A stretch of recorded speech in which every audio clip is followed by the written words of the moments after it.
In this video, we're going to talk about opening and saving databases and objects. In Access, this works a little bit differently from other programs like Word or Excel, and it's important that you know how it works before you start editing databases. We'll start by opening a database. Make sure you're in Backstage View, then click Open. And if there are any recently opened files, they'll appear here.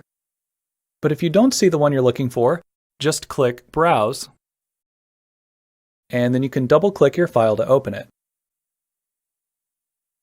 Now you may get a warning message here, so if you trust the source of the database, then click Enable Content.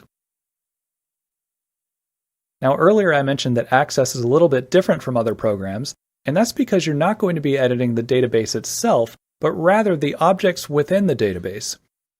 Access treats each one of these objects as separate documents, and each one can be opened, saved, and closed individually. So you can think of the database as just a folder of different objects. Let's open a few objects. Just double-click on each one, and I'm going to open a table, a query,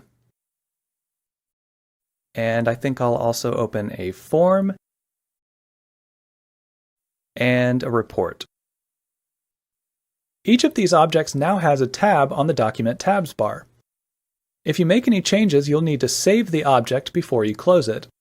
You can do that by clicking Save on the Quick Access toolbar. And this only saves the current object. And to close it, you can click the X over on the right. If you need to rename an object, you can just right-click the name in the navigation pane and select Rename. And then type whatever name you want. To close the database, click the File tab and select Close. And in Access, you're not going to be saving your database because you're saving each object individually. And this may seem a little bit strange at first, but as long as you remember to think of the database as a folder of objects, then you'll be okay.